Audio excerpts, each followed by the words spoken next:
Welcome to study in depth. Dear students, इस video में आज हम लोग पढ़ेंगे रेस्पिरेशन इन ऑर्गेनिज्म। ये क्लास 7 की बुक है साइंस, और इसका पार्ट 1 वीडियो ऑलरेडी बना दिया हूँ। पार्ट 1 आप डिस्क्रिप्शन बॉक्स में चेक कर सकते हैं, और ये पार्ट 2 वीडियो है। पार्ट 1 में मैंने यहीं तक पढ़ाया था, ठीक है। तो पार्ट 2 में प्रोसेसिंग ऑफ ब्रीदिंग, यहाँ से हम लोग को पढ़ना है। ओके, तो आप पार्ट 1 पहले देख लेंगे, उसके बाद यहाँ आकर इसको चेकआउट कीजिएगा, ठीक है ना। अगर आप मेरे चैनल पर न्यू है तो लाइक सब्सक्राइब कीजिए, ठीक है। अब चलिए हम वीडियो को स्टार्ट करते हैं। अभी हम लोग देखते हैं कि ह्यूमन बींग्स, जैसे कि हम लोग में जो सांस लेने की प्रोसेस होती है, वो उसका क्या प्रोसेस है, कैसे हम लोग सांस लेते हैं, ठीक है ना। तो ये तो पता है कि हम अपने नोस्ट्रिल से सांस लेते हैं, सभी को पता है, अपने नोज से सांस लेते हैं। ये जब हम सांस लेते हैं तो हमारे नसल कैविटी से हवा होकर जाता है हमारे बॉडी के अंदर, ठीक है। जो भी ऑक्सीजन हम लोग लेते हैं, द एयर वी इनहेल, जो हम लोग सांस लेते हैं, वो अलग अलग टाइप के उसमें अनवांटेड चीज़ होते हैं, ठीक है ना। ऐसा नहीं कि जो हम लोग सांस ले रहे हैं हवा से, वो ऑक्सीजन ही सिर्फ हमारे अंदर जाता है, ऐसा कुछ नहीं होता है। ऑक्सीजन के साथ साथ बहुत सारे अनवांटेड चीज़ भी जाते हैं, जैसे कि स्मोक, धुआं वगैरह हो गया, डस्ट हो गया, पोलेंस हो गया, कुछ कुछ आप कह सकते हो उसको, दाना वगैरह, छोटा छोटा चीज़, ठीक है। तो ये पार्टिकल्स क्या क्या होता है कि जो हमारे नोज़ में हेयर होते हैं ना, वो हेयर इसको क्या कर लेता है, ट्रैप कर लेता है, उसी में अंदर जाने नहीं देता है, और हवा जो होता है हमारा उसको पास करता है। इसलिए जो नोज़ में हेयर होता है ना, वो हमारा एक छन्नी का काम करता है। जो भी धूल गर्दा वगैरह, डस्ट वगैरह आता है हवा से, तो उसको वो छान लेता है और हमारे अंदर फ्रेश एयर को भेजता है। तो हेयर होना भी बहुत मस्ट है, तभी हम लोग प्रॉपर वे से फ्रेश सांस को ले सकते हैं, ठीक है। समटाइम दिस पार्टिकल्स इरिटेट, कभी कभी क्या होता है कि ये पार्टिकल्स आपको इरिटेट करता है नोज़ में, नहीं होता, खुजलाता है, और अचानक आपको स्नीज आ जाता है, छींक आ जाता है, ठीक है। और छींक से क्या होता है कि जो भी पार्टिकल्स आप अंदर में था वो बाहर आ जाता है, तो छींकना भी बहुत ज़रूरी होता है, ठीक है। तो द एयर फ्रॉम नसल कैविटीज मूव थ्रू द, जो हवा होता है ना, जो नसल कैविटी से होकर जाता है, तो फिर विंड पाइप के थ्रू जाता है, और वो जाने के बाद कहाँ पहुँचता है, ये हमारा विंड पाइप है, इसके थ्रू जाकर ये हमारे लंग्स में जाता है, ठीक है। लंग्स में जाता है, लंग्स आपको पता है, लंग्स के थ्रू ही हम लोग सांस ले पाते हैं, ठीक है, हवा में। लंग्स सर, ये लंग्स कहाँ पे प्रेजेंट रहता है, चेस्ट कैविटी में। ये जो कैविटी है आपका, यहीं पे आपका प्रेजेंट रहता है, ठीक है। ये सब के बारे में आपको बेसिकली पता होगा कि ये कहाँ प्रेजेंट रहता है, कहाँ है। अब ये चारों तरफ किस चीज़ से सराउंडेड रहता है, रिब्स से। रिब्स मतलब कि ये वाला जो चेस्ट कैविटी है ना, इसमें ये जो हमारा है ना, इसको हम लोग रिब्स बोलते हैं। ये प्रोटेक्ट करता है हमारे लंग्स को, और भी बहुत सारा पार्ट्स होते हैं, उसको ये प्रोटेक्ट करके रखता है, ओके। और जो फ्लोर होता है ना, फ्लोर होता है कैविटी का, वो एक लार्ज नंबर होता है मस्कुलर सीट, यहाँ पे रहता है। आपको हम पिक्चर में दिखा देते, उसका देख लीजिए, स्क्रीन पे आपको दिखाई दे रहा होगा। यहाँ पे जो है ना, ये नीचे में रहता है, ठीक है। तो इसी को हम लोग क्या बोलते हैं, डायफ्रागम, ठीक है, डायफ्रागम बोलते हैं इसको। तो ये जो हमारा है, ये मसल्स होता है, लार्ज मसल्स होता है, ठीक है। इसका वर्क क्या है ये भी आपको बताया जाएगा। ब्रीदिंग में क्या होता है ना कि मूवमेंट होता है, इसका जो नीचे वाला जो अभी दिखा है ना डायफ्रागम, इसका भी मूवमेंट होता है, और रीप कैच का भी मूवमेंट होता है, ठीक है। रीप कैच का भी आपका मूवमेंट होता है जब हम लोग सांस लेते हैं और छोड़ते हैं तब, ठीक है। ये आपको ये बताया जा रहा है कि जो मूवमेंट होता है नीचे वाला, जो डायफ्रागम बोल रहे हैं, इसका जो मूवमेंट होता है वो कंट्रोल किसके द्वारा, ग्रुप ऑफ मसल, बहुत सारे मसल्स के द्वारा इसको कंट्रोल किया जाता है, जिसको हम लोग इंटरकोस्टल मसल्स बोलते हैं। अब हम लोग चलिए नेक्स्ट पेज में देख। यहाँ पे कुछ दिया गया है डायफ्रागम का कि क्या कैसे उसका मूवमेंट होता है।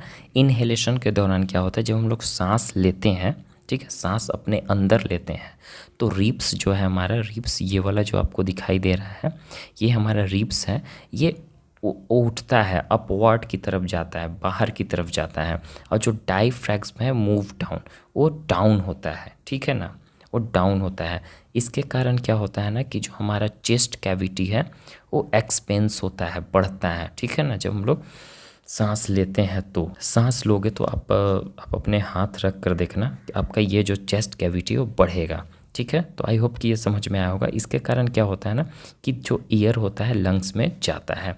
अब यहाँ एक्सहेलेशन, एक्सहेलेशन मतलब सांस को छोड़ना है, एक्सहेलेशन सांस को छोड़ना, ठीक है। इसमें क्या होता है कि रिब्स जो है डाउन होता है, इनवर्ड की तरफ जाता है, लेकिन उस टाइम जो डायफ्रैगम होता है, ये नीचे वाला जो पार्ट्स होता है, ये क्या होगा, फैलेगा, ये मूव्स अप होगा, फैलेगा, ये इसका जो पोजीशन होगा बड़ा हो जाएगा, ठीक है। इसके कारण क्या होगा, जो हमारा चेस्ट कैविटी है वो थोड़ा सा सिकुड़ जाएगा। जब आप सांस छोड़ो और उसके बाद अपने हाथ पे अपने चेस्ट के पास हाथ रख कर देखो, आपको फील होगा कि ये आपका नीचे जा रहा है। क्यों? क्योंकि ये डायफ्रैग्म होता है, ये नीचे की ओर खींच लेता है, इसको ये फैला देता है। इसके कारण क्या होता है कि ये हमारा कॉन्ट्रैक्ट हो जाता है।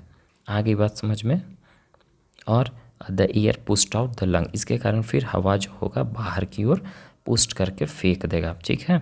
यहाँ पे बोल रहा है कि आप इसको ईजिली ऑब्जर्व कर सकते हो। कुछ यहाँ पे एक्टिविटीज़ दिए गए हैं इसके थ्रू।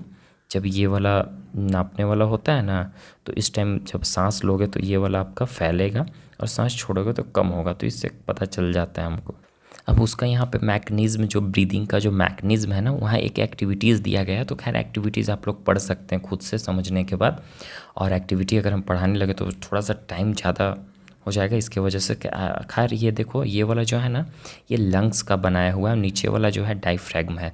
यहाँ पे आपको हम बताए थे कि जब डायफ्रैग्म में जब हम लोग सांस लेते हैं तो नीचे वाला फैलता है, छोड़ते हैं तो नीचे वाला सिकुड़ता है। तो एज इट इज़ यहाँ भी दिखाया गया 2 बोतल लेकर ना, ऊपर का एक्टिविटीज़ के थ्रू आपको यहाँ पे दिखाया गया 2 बलून्स लिया गया लंग्स के लिए बलून्स को लिया गया, फिर रबर सीट लिया गया नीचे में जो डायफ्रैग्म को वहाँ पे दिखाता है।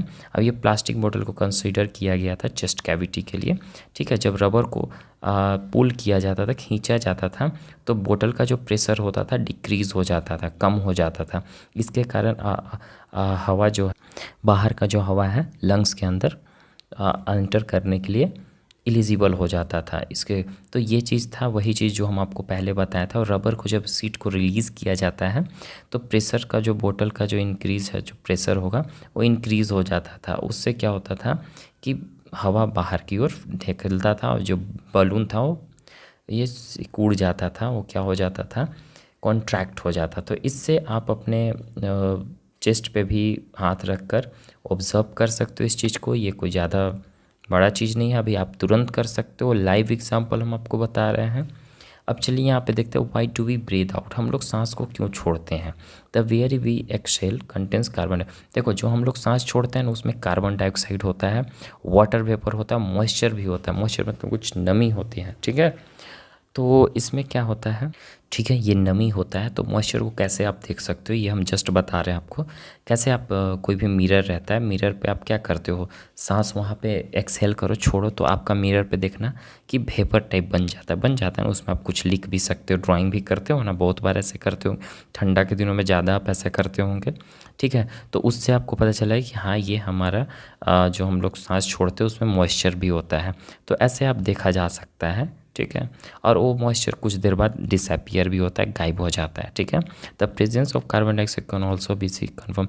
अब देखो, कार्बन डाइऑक्साइड उसमें है कैसे, जो हम लोग सांस छोड़ते हैं उसके बारे में पता कैसे लगाएंगे। कुछ एक्टिविटीज़ दिए गए हैं, इस थ्रू आप पता कर सकते हो, इसके थ्रू कि हमारे जो सांस हम लोग छोड़ते हैं उसमें कार्बन डाइऑक्साइड है या नहीं है, ठीक है। तो ये कुछ एक्टिविटीज़ दिए गए हैं जिसको आप पढ़ सकते हैं, खुद से समझ सकते हैं, ठीक है। अब हम लोग यहाँ पे देखते हैं, यहाँ क्या बोल रहा है कि the percentage of oxygen and carbon dioxide in inhaled and exhaled air is given. जब हम लोग सांस लेते हैं तो उसका परसेंटेज कार्बन डाइऑक्साइड का ऑक्सीजन का क्या होता है, यहाँ पे दिया हुआ है, आप देख सकते हैं, ठीक है। आप इसको देख लीजिएगा। अब यहाँ पे हम लोग पढ़ते हैं ब्रीदिंग इन अदर एनिमल्स, और भी दूसरे एनिमल्स में सांस लेने की प्रक्रिया क्या होती है। अब जैसे कि हम लोग सांस लेने की प्रक्रिया को आप देख चुके हैं, हम लोग कैसे सांस लेते हैं, कैसे सांस छोड़ते हैं। अब एज इट इज़ हम लोग एनिमल्स में देखते हैं, बहुत सारे एनिमल्स ऐसे होते हैं जिनमें अलग अलग तरह का सिस्टम होता है सांस लेने का, हम लोग से जस्ट अलग होता है। तो चलिए उस चीज़ के बारे में देखते हैं। Different animals breathe through the different parts of their body. बहुत अलग अलग एनिमल्स जो होते हैं अलग अलग तरह का बॉडी पार्ट से सांस लेते हैं। जैसे कि लायंस हो गया, काउज हो गया, कोट्स हो गया, लिजार्ड हो गया, स्नैक्स हो गया, बर्ड्स हो गए, ये लंग्स के थ्रू सांस लेते हैं एज इट इज़, जैसे हम लोग लेते हैं सेम उन लोग भी लेते हैं। लेकिन कुछ एनिमल्स ऐसे होते हैं जैसे यूनिसेलुलर ऑर्गेनिज्म, ये छोटा ऑर्गेनिज्म होता है जिसको नेकेड आई से नहीं देखा जा सकता है, मतलब एक सेल से ही मिलकर बने हुए होते हैं। सेल आपको पता होगा, बिल्डिंग ब्लॉक ये हम कह सकते हैं, the structure and functional unit हम उसी को सेल बोलते हैं, ठीक है। जो एक छोटा सा टुकड़ा, एकदम छोटा सा पार्ट जिसको हम सेल बोलते हैं, उस सेल से मिलकर हमारा बॉडी बना हुआ होता है। सेल से मिलकर टिश्यू बनता है, टिश्यू से मिलकर ऑर्गन बनता है, ऑर्गन से मिलकर ऑर्गन सिस्टम, और ऑर्गन सिस्टम से मिलकर हमारा पूरा बॉडी पार्ट बना हुआ है। तो बहुत सारे सेल से मिलकर बने हुए हैं, लेकिन कुछ कुछ ऑर्गेनिज्म ऐसे होते हैं जो एक ही सेल से मिलकर बना हुआ होता है। तो आप सोच सकते हो एक सेल कितना छोटा होता है, उस सेल से ही वो बना हुआ, जैसे अमीबा, ठीक है, पारामोशियम, ये दो ऐसे ऑर्गेनिज्म हैं जो एक सेल से मिलकर बने हुए होते हैं, that we call unicellular organism. Uni मतलब एक, ठीक है, सेल मतलब आपको पता है। अब इन लोग जो सांस लेते हैं, ऑक्सीजन लेते हैं, ऑक्सीजन छोड़ते हैं बाय डिफ्यूज़न, डिफ्यूज़न के थ्रू। इनका जो सेल मेम्ब्रेन होता है, ऊपर वाला जो पार्ट होता है, उसी के थ्रू ना, डिफ्यूज़न के कारण अपने बॉडी में पूरा फैल जाता है, फैल कर वो फिर बाहर की ओर उसको पुश करके दे देता है। अब देखो स्पॉन्ज है, हाइड्रा है, ये भी गैस को एक्सचेंज करते हैं और कार्बन डाइऑक्साइड को, ऑक्सीजन को और कार्बन डाइऑक्साइड को एक्सचेंज करते हैं स्किन के थ्रू, अपने स्किन के थ्रू, ठीक है, ऊपर वाला पार्ट्स के थ्रू। अब हम लोग यहाँ पे देखते हैं ब्रीदिंग इन अर्थवॉर्म। अभी हम लोग अर्थवॉर्म में पढ़ेंगे। अर्थवॉर्म जो होता है ये सांस कैसे लेते हैं, ठीक है, ऑक्सीजन को कैसे एक्सेल और इनहेल करते हैं। अर्थवॉर्म हो गया और लीचेस हो गया, ये दो ऐसे स्पेशलाइज्ड, इनके पास ऐसा कुछ स्पेशलाइज्ड ऑर्गन्स नहीं होते हैं सांस लेने के लिए, जैसे हम लोग के पास है नोज़ है, लंग्स है, इस ऐसा इन लोग के पास कुछ नहीं होता है। ये ऑक्सीजन को ऑब्जर्व करते हैं ब्लड से, from the air through the moist skin. इनका जो स्किन होता है, जब भी आप कभी देखोगे अर्थवॉर्म और लीचेस को, इनका जो स्किन होता है नमी टाइप होता है, हल्का चिपचिपा टाइप रहता है और ये भीगा हुआ टाइप दिखेगा आपको हमेशा, ठीक है। और तो इसी के स्किन के थ्रू ही इन लोग अपना सांस ले पाता है ऑक्सीजन से। नमी का स्किन का जो स्किन होता है नमी टाइप होता है, तो नमी के कारण अपने स्किन से सांस लेता है। सांस लेने के बाद जो उनका जो ब्लड होता है, तो ब्लड से ये ऑक्सीजन को ऑब्जर्व कर लेता है। बाहर से वो मॉइस्ट स्किन के थ्रू ऑक्सीजन को ले रहा है, फिर ब्लड में इसका जो ऑक्सीजन आ जाता है और उस ऑक्सीजन को ये पूरे बॉडी पार्ट्स में ले लेता है। आगे बात समझ में, ठीक है। वे ऑक्सीजन ऑब्जर्व करते हैं अपने ब्लड के थ्रू, हवा से, थ्रू देयर मॉइस्ट स्किन, अपने मॉइस्ट स्किन से। तो आई होप कि समझ में आया होगा। The oxygen gas observe by skin diffuse into the cell, और फिर जो ऑक्सीजन गैस जो होता है वो ऑब्जर्व किया जाता है स्किन के द्वारा सेल में, ठीक है। फिर स्किन के द्वारा डिफ्यूज्ड होता है, जाता है अंदर, उसके बाद फिर पूरे सेल में इसको दे दिया जाता है ऑक्सीजन को। The carbon dioxide is diffused out of, फिर कार्बन डाइऑक्साइड को बाहर डिफ्यूज़ किया जाता है, ठीक है, बॉडी का नमी स्किन जो होता है उसी के थ्रू, ठीक है ना। फ्रॉक्स जो होते हैं वो अपने मॉइस्ट स्किन से सांस लेते हैं, फ्रॉक्स भी अपने मॉइस्ट स्किन से सांस लेते हैं, और स्लिपरी स्किन से, स्लिपरी मतलब कि चिपचिपा इसके उनका स्किन होता है, स्लिप करने वाला स्किन होता है। जब आप उसको फ्रॉक्स को उठाओगे अपने हाथ में, देखना कि बहुत स्लिप करेगा आपके हाथ से, तो वो भी नमी स्किन से ही सांस लेते हैं। अब हम बात कर लेते हैं कॉकरोच की। कॉकरोच कैसे सांस लेता है। कॉकरोच जो होते हैं और भी बहुत सारे इंसेक्ट्स होते हैं, उनके पास रेस्पिरेटरी सिस्टम्स होते हैं, ठीक है, consist of network of branch. अब इनमें जो होते हैं ना, रेस्पिरेटरी सिस्टम होने के कारण इसमें बहुत सारे ब्रांचेस होते हैं, ठीक है, एयर ट्यूब्स का, मतलब कि पाइप कैसे होता है उसी तरह छोटा छोटा इन लोगों के पास पाइप टाइप सी ट्यूब होता है इसका बॉडी में, जिसको ट्रैकी बोलते हैं। इसका सिंगुलर क्या हो गया, ट्रैकी, ठीक है, ये हमारा प्लूरल वर्ड्स है। तो ट्रैकी बहुत सारे इसमें ट्रैकीस होते हैं, इसलिए इसको ट्रैकी बोला जाता है, ओके। और दिस एयर ट्यूब्स, यही एयर ट्यूब्स में एक ओपनिंग्स होता है। मान लीजिए लो एयर ट्यूब्स है तो कहीं तो खुला होगा जहाँ से सांस निकले, ठीक है, तो इसको हम लोग स्पाइरिकल्स बोलते हैं, जो इनके बॉडी सरफेस पे होता है, बॉडी के ऊपर में ही होता है, जो ओपनिंग रहता है छोटा सा, ओके। अभी जो स्पाइरिकल्स होते हैं ओपन और क्लोज होते रहते हैं, क्यों, बंद और खुलते रहता है, इसलिए क्योंकि इन लोग को सांस लेना रहता है, ठीक है। तो सांस इन लोग इसी से लेते हैं, इन लोग स्किन से नहीं लेता है। इनके बॉडी में रेस्पिरेटरी सिस्टम कंसिस्ट करता है, जो एयर ट्यूब्स होते हैं, छोटे छोटे बहुत सारे एयर ट्यूब्स होते हैं, और उस एयर ट्यूब्स को लोग ट्रैकी बोलते हैं और स्पाइरिकल्स बोलते हैं ट्यूब। वो जो ब्रांचेस है ना, ब्रांचेस को हम लोग ट्रैकी बोलते हैं बहुत सारे, ठीक है। तो इस तरीक़ा से हम देख सकते हैं स्पायरिकल उनका जो ओपनिंग होता है ना, जो वही एयर ट्यूब्स का, तो उसी को हम लोग स्पायरिकल बोलते हैं, जो उनके बॉडी पे रहता है। अब यही स्पायरिकल बंद होते रहता है, खुलते रहता है, तो इसी के थ्रू इन लोग गैस को एक्सचेंज करता है, ठीक। और जो एक्सचेंज होता है रेस्पिरेटरी सिस्टम गैसेस, ये सेल और ट्रैकी के बीच में होता है। नेक्स्ट पार्ट है हमारा फिश। फिश कैसे पानी के अंदर सांस लेती है। तो फिश और टैडपोल, टैडपोल मतलब मेढक का जो बच्चा होता है उसको हम लोग टैडपोल बोलते हैं बेसिकली। तो और भी बहुत सारे एक्वेटिक एनिमल्स होते हैं जो पानी में रहते हैं, तो उनका जो एक गिल्स होता है, ये सब शुरू से हम लोग पढ़ते आ रहे हैं कि गिल्स के थ्रू सांस लेते हैं। लेकिन गिल्स किस चीज़ से बना हुआ होता है, बहुत सारे उसमें कैपिलरीज होते हैं। आप देखोगे जब भी मछली खाते होंगे तो इस तरीक़ा से उसमें एकदम लेयर वाइज बनाया हुआ रहता है, वही हमारा गिल्स है, ठीक है ना। और अलग अलग कैपिलरीज से मिलकर बना हुआ होता है, ठीक है, उसी को कैपिलरीज बोलते हैं। और इसमें बहुत सारे कैपिलरीज होते हैं, ब्लड वेसल्स इसी में होता है। ब्लड हमारे बॉडी में भी ब्लड वेसल्स होते हैं जो कि ब्लड को सर्कुलेट करता है एक जगह से दूसरे जगह, ओके। तो यही जो ब्लड वेसल्स होते हैं ना, ऑक्सीजन को जो पानी में प्रेजेंट रहता है, ये ब्लड वेसल की मदद से, जो ब्लड वेसल्स होते हैं जहाँ पे किस में, लंग्स में इनका, ठीक है, अरे सॉरी गिल्स में इनका, तो उसी के थ्रू क्या होता है कि जो पानी में ऑक्सीजन जमा रहता है उस ऑक्सीजन को इन लोग को ले पाता है ब्लड वेसल्स में। अब ऑक्सीजन ले लिया, तो लेने के बाद अब ये क्या करता है, कैरी टू द टिश्यू, अब इसका जो टिश्यूज़ है उसमें ये दे देता है, कैरी कर देता है। और ब्लड वेसल्स के कारण क्या होता है कि ऑक्सीजन तो ले लिया पानी से, और उसके बाद इसका पूरा बॉडी में दे दिया। अब उसके बाद पूरा बॉडी से जो भी कार्बन डाइऑक्साइड होगा वो भी वो वापस ला देता है ब्लड वेसल्स के कारण ही, ठीक है ना, गिल्स में।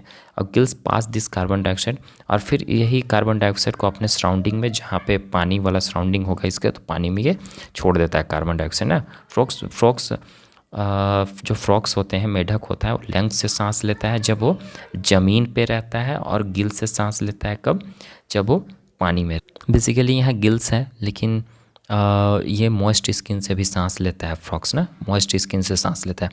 अब यहाँ पे गिल्स दिया हुआ है, actually I am also confused in it, but ऐसे बेसिकली हम लोग मॉइस्ट स्किन के बारे में पढ़े हैं, तो इसका एक बार हम जो भी कन्फर्मेशन होगा हम कमेंट बॉक्स में लिख देंगे।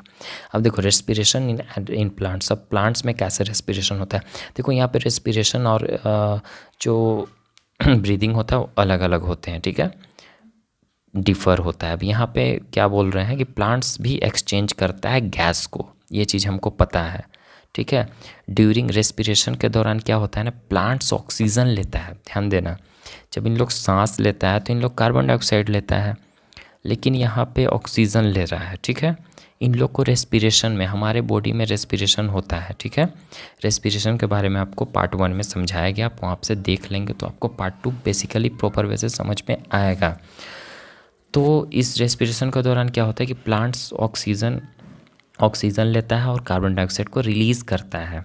अब यही जो ऑक्सीजन है ना, यूटिलाइज्ड किया जाता है। ऑक्सीजन इसलिए लेता है क्योंकि इसमें जो खाना जो बनता है उसको ब्रेक डाउन कर देता है, मतलब तोड़ने का काम आता है, ऑक्सीजन तोड़ता है ग्लूकोज में, ठीक है। ब्रेक डाउन, ग्लूकोज जो होता है जो खाना बनाते हैं इन लोग, उसको तोड़ता है किस चीज़ में, कार्बन डाइऑक्साइड में और वाटर में, जैसा कि दूसरे एनिमल्स में होता है। एनिमल्स में जैसे होते हैं ना रेस्पिरेशन, उसी तरह से इसमें भी रेस्पिरेशन इन प्लांट्स, जो प्लांट्स में जो रेस्पिरेशन होते हैं वो टेक प्लेस थ्रू रूट्स, ये रूट्स के जरिए भी होता है, रूट्स के थ्रू भी होता है, स्टीम्स के थ्रू भी होता है और लीव्स के थ्रू भी होता है, तीनों चीज़ के थ्रू होता है रेस्पिरेशन, ठीक है। अब यहाँ हम लोग पढ़ने में लीव्स और यंग ग्रीन स्टीम, पत्ता और जो यंग होता है ना ग्रीन स्टीम होते हैं, हरा हरा स्टीम्स जो होता है, मतलब यंग ज़्यादा साल का प्लांट्स नहीं होता है, कुछ मंथ्स का ही, तो उसमें क्या होता है कि ऑक्सीजन लेता है और कार्बन डाइऑक्साइड को रिलीज़ करता है, ठीक है। किसके थ्रू, छोटा छोटा पोर्स होता है पत्ता पे, जिसको हम लोग स्टोमेटा बोलते हैं। स्टोमेटा के बारे में बेसिकली आप लोग पूरी तरह से पढ़े होंगे। अब यहाँ पे क्या है, स्टीम ब्रीथ थ्रू एपिडर्म्स। अब जो स्टीम्स है ना, किसके थ्रू सांस लेता है, एपिडर्मिस। अब ये क्या है, the outer layer of the steam, जो स्टीम है ना ये, इसका जो ऊपर का जो पार्ट्स है इसी के थ्रू वो सांस लेता है। आगे बात समझ में। अब जो वुडी स्टीम होता है, अभी तो हम लोग जो हरा स्टीम होता है उसके बाद वुडी स्टीम, जो लकड़ी वाला स्टीम होता है वो हवा को लेता है, एक छोटा सा उसमें लेंटिसेल होता है, ठीक है, लेंटिसेल्स होते हैं, ओपनिंग होता है, ये होल्स होते हैं। और लेंटिसेल एक्चुअली क्या होता है, लूजली पैक्ड डेड सेल होता है। ऊपर का जो पार्ट्स होता है वो एकदम लूज होता है, पैक होता है। वो डेड सेल, मरा हुआ सेल होता है, वो जिंदा नहीं रहता है, जो कि छोटा सा प्रेजेंट रहता है बार्क, जैसे कि छाला होता है ना, बार्क जैसे कोई भी ट्री होता है, ऊपर का जो बार्क होता है ट्री का, तो उसी में ये छोटा सा प्रेजेंट रहता है डेड सेल, और उसी के थ्रू वो सांस लेता है वुडी स्टीम में। आगे बात समझ में। अब यहाँ पे रूट्स भी सांस लेते हैं। तो आउटर सरफेस जो होता है, रूट्स का जो ऊपर वाला सरफेस होता है वो थिन लेयर होता है, मतलब बहुत पतला लेयर होता है उसका, जिसको हम लोग ईपीब्लेमा भी बोलते हैं, ईपीब्लेमा बोलते हैं ऊपर वाला लेयर्स को, ठीक है ना। और ये जो उसमें क्या होता है कि हवा जो सॉइल में ट्रैप कर लेता है, जैसे जो भी हवा मिट्टी में उसको ट्रैप कर लेता है, मतलब कि उसको रख लेता है मिट्टी में, तो सॉइल डिफ्यूज़ जब करता है ना, तो डिफ्यूज़ करने के बाद ये रूट्स के थ्रू उसको सांस को ले लेता है उसमें से, ठीक है, रूट्स ऐसे। तो इसीलिए बोलते हैं कि दिन के समय में रेस्पिरेशन और फोटोसिंथेसिस दोनों होता है, ठीक है, प्लांट्स में, लेकिन रात में समय में कि सिर्फ रेस्पिरेशन होता है, ठीक है।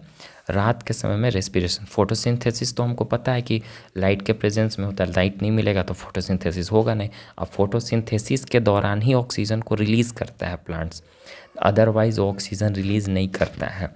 इसलिए प्लांट्स में जब रात के समय में क्या होता है, कार्बन डाइऑक्साइड देता है और ऑक्सीजन को लेता है। तो इसीलिए एडवाइस किया जाता है कि रात के समय में पेड़ के नीचे नहीं सोना चाहिए, क्योंकि वो ऑक्सीजन नहीं देता, नहीं है ऑक्सीजन को उस टाइम लेता है और कार्बन डाइऑक्साइड को छोड़ता है। तो इसी के वजह से अब यहाँ पे देखिए डिफरेंसेस दिए गए हैं रेस्पिरेशन और फोटोसिंथेसिस में। तो रेस्पिरेशन मतलब क्या होता है कि प्रोडक्ट्स ऑफ डाइजेस्ट, जैसे कि डाइजेस्ट होता है इस टाइम, ग्लूकोज रिएक्ट होता है ऑक्सीजन के साथ, उसके बाद क्या क्या बनाता है, कार्बन डाइऑक्साइड, वाटर, अब एनर्जी रिलीज़ करता है। जब हम लोग खाना खाते हैं तो खाना खाने के बाद उसको जब पचाता है तो पचाने के बाद एनर्जी रिलीज़ करेगा, ठीक है, कार्बन डाइऑक्साइड रिलीज़ करेगा, वाटर रिलीज़ करता है। फोटोसिंथेसिस में क्या होता है कि ये फोटोसिंथेसिस ग्रीन प्लांट्स में होते हैं, खाना बनाने के, जो खाना बनता है ना ग्रीन प्लांट्स में, खुद से अपना खाना बनाता है, तो ये फोटोसिंथेसिस की मदद से ही बनाता है। और इसमें किसकी मदद चाहिए फोटोसिंथेसिस होने में, कार्बन डाइऑक्साइड, वाटर हो गया, सनलाइट और क्लोरोफिल के प्रेजेंस में। और इसमें सेकेंड पार्ट्स में देखिए रेस्पिरेशन में, ये रेस्पिरेशन में केमिकल एनर्जी को कन्वर्ट किया जाता है हीट एनर्जी में, लेकिन इसमें क्या है ना, फोटोसिंथेसिस की लाइट एनर्जी, जो लाइट मिल रहा है सन से, उसको कन्वर्ट कर देता है केमिकल एनर्जी में। यहाँ जस्ट अपोजिट हो रहा है ना। अब ये देखिए थर्ड नंबर में, रेस्पिरेशन में ऑक्सीजन को ऑब्जर्व किया जाता है, ठीक है, और कार्बन डाइऑक्साइड रिलीज होता है। इसमें जस्ट अपोजिट होता है। इसमें कार्बन डाइऑक्साइड को ऑब्जर्व किया जाता है और ऑक्सीजन को दिया जाता है। रेस्पिरेशन में ये बॉडी के अंदर होता है, ठीक है, जितने भी ऑर्गेनिज्म होते हैं, या तो प्लांट्स हो या तो एनिमल्स हो, तो उनके बॉडी के अंदर होता है। और फोटोसिंथेसिस होते हैं ग्रीन लीव्स में होते हैं, सिर्फ ग्रीन लीव्स में होते हैं, ओके।